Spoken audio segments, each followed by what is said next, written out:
पुरानी हवेली। करण और मायरा की शादी को 2 साल हो गए थे।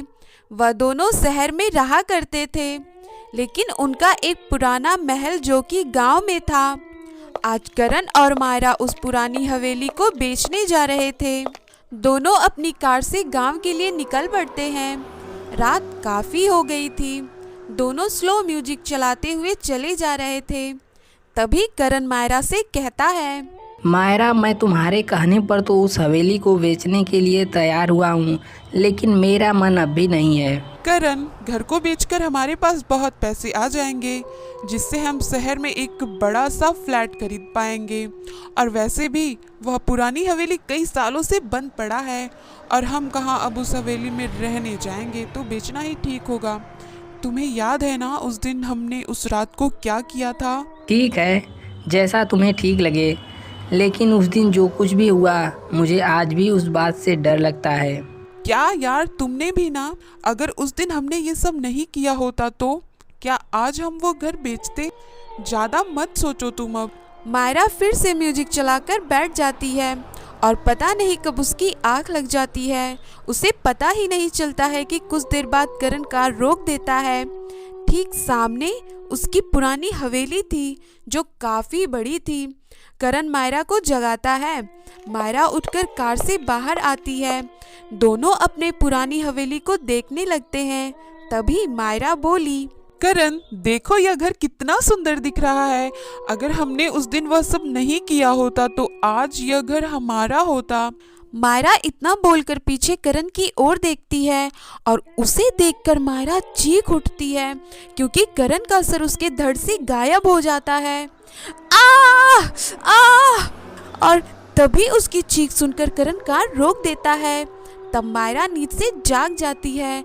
असल में मायरा अब तक ख्वाब देख रही थी। क्या हुआ मायरा, तुम ठीक तो हो ना? हाँ हाँ, मैंने अभी अभी एक बुरा ख्वाब देखा है।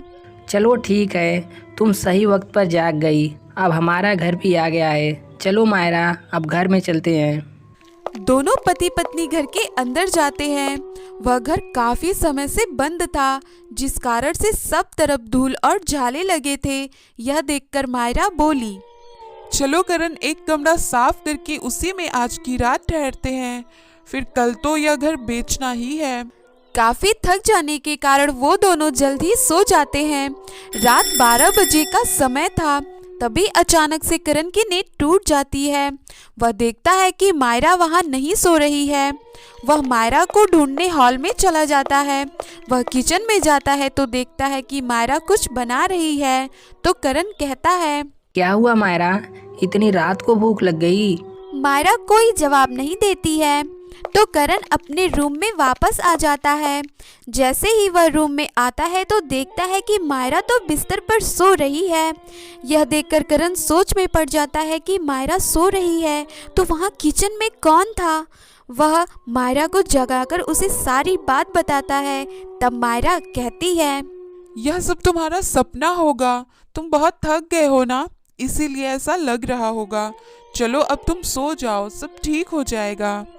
करण को भी मायरा की बात ठीक लगती है और वह सोने के लिए लेट जाता है।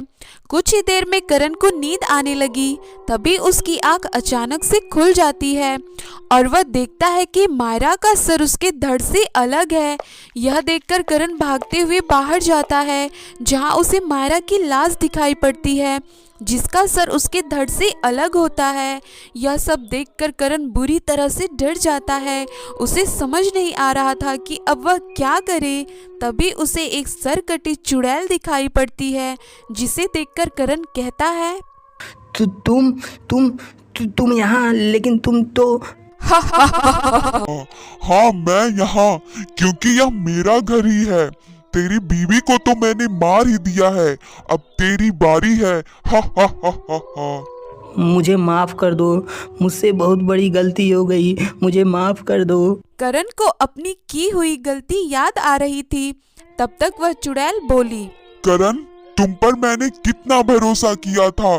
तुम्हारे भाई के मर जाने के बाद तुम और तुम्हारी पत्नी प्रॉपर्टी की लालच में आकर मुझे मार दिया ताकि यह पूरी प्रॉपर्टी तुम दोनों की हो जाए। अगर तुम प्यार से मुझसे सारी प्रॉपर्टी मांगते तो मैं खुशी खुशी सब कुछ दे देती, पर अब मैं तुम दोनों को नहीं छोड़ूंगी, नहीं छोड़ूंगी। अब यह घर हमारा है और कोई भी यह घर मुझसे नहीं ले सकता है।